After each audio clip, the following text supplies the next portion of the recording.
Hey everyone, welcome back to my channel. If you're new here, hi, I'm Amanda. Today's video we are going to be doing a battle of the sponges, sponge versus sponge type thing. Now, I didn't really think about this before I did it. Now, I could have done like each of these sponges versus the beauty blender, but I did them versus themselves because they are new sponges to hit the drugstore. So they are the L'Oreal. I already have them out of their packaging because of course I had to film with them. But I do have them right here. This is the L'Oreal Foundation Blender, or the L'Oreal Blend Artist Infallible Foundation Blender. I'm just going to call it the Foundation Blender. Versus the NYX Flawless Finish Blending Sponge.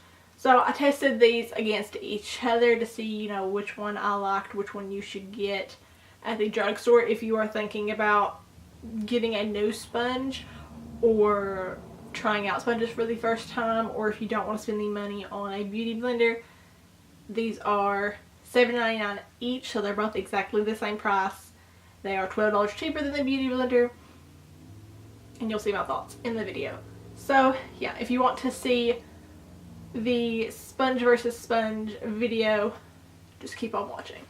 Okay, so the NYX sponge, which is the one that we're going to do on our right side, I'm going to show you them before I actually dampen them. This one kind of resembles the beauty blender. It has a little bit more flatter edge on the end right here versus it being a little bit more domed. And then instead of having like double curvature at the top, this one has a flat end right there. And then the L'Oreal sponge is kind of like the beauty blender, but cinched in the middle of it. Right here it does have a pointed tip, and it does have kind of like the NYX one. It's almost domed, but it's a little bit more flat, but not like completely like straight across flat. It's a little bit domed flat. So this one I think is going to be really good that it's cinched in the middle, just to give you a good grip if you're trying to get in with your concealer. And then again holding it on this end and then buffing. I think it's just really good for like your hands. They both feel about the same. This one is a little bit more dense, so it's a little bit more tough, but I'm going to wet them and see how they do. But after I went ahead and wet them, they did grow a lot bigger. This one grew almost double in size. This one like grew like 2-3 times in size. Like, so if you can compare now, this one is a lot bigger than this one. I do like the feel of them now. I really like the feel of this one. This one's really, really bouncy. This one is bouncy, but it has a little bit more toughness to it. So I'm going to go in. Right now I've been testing out this foundation. So you'll see a review over this a few videos from now. So I don't really like, I'm just going in with this one. This is the Tarte Rainforest of the Sea foundation. So it is really, really bouncy. Doesn't have a scent like the sponge doesn't have a scent.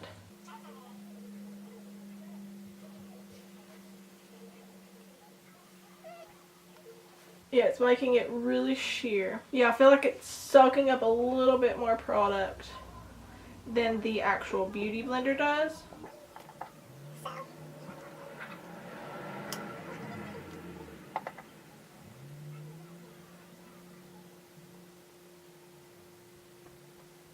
I do like it. It gives about the same coverage as the beauty blender, maybe a little bit less. I feel like this is a little bit more bouncy than the beauty blender. But so far I do like the way that my foundation looks with it. And then I'm going to go in with the NYX one.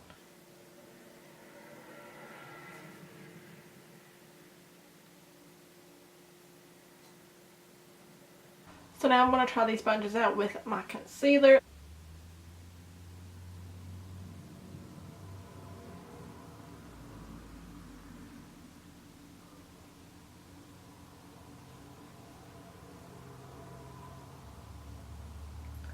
Okay, so this is bigger than the beauty blender.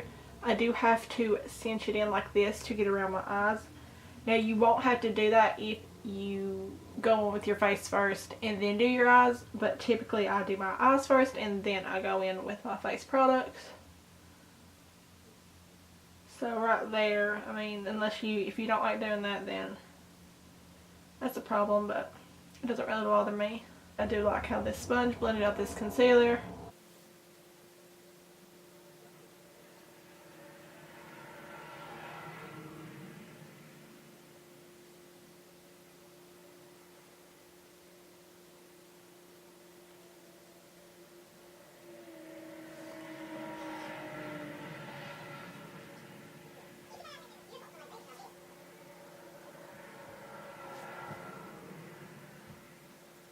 Okay, so I do like the tip of the NYX one where I can get underneath my eyes and in this inner corner if I want to. And I like it because I can fit right around my nose. Okay, I don't know if you all can tell, but straight off the bat, I can see more coverage with this side. So I think that this one isn't really soaking up as much product just because with my concealer, it is brighter than this one. So yeah, this one does give a little bit more coverage, like it doesn't soak up the product as much as this one. I don't know, I think it's all preference. I do like the way this one felt on my face, like with my foundation, and I loved the way that this one felt with my concealer. I don't know, I kind of really liked both of them. I don't know, if I had to pick one, I would probably pick the NYX one, but I really like them both. Really like them both. I guess it also just depends if you like a little bit more bouncy or a little bit more dense. I don't know. I really like them both. I really like them both. I really liked this one for the concealer where it's got this a little bit more pointed flat edge where I can get around my nose and around my eye. I like that just a little bit more better than this one. So if we're putting it on that instance, I like this one. But I like this one as well. So I really like both of them. It just depends if you want a little bit more accessibility, I guess, with this one, because you can really get into the crevices and it's flat, so you can bake with this. So I guess that's the only extra pro over this one has over this one. But if you don't mind that, and it's not going to bother you to like really pinch this one, then get this one. But if you like that little extra, then I would go with this one. If you want me to actually do, instead of them doing together, but do this one versus the Beauty Blender and then do the next one versus the Beauty Blender, let me know and I'll do that one as well. So yeah, I really hope this video helped you out. Don't forget to thumbs up, subscribe down below, hit that little bell for the notification, and I'll see you in my next video. Bye everyone.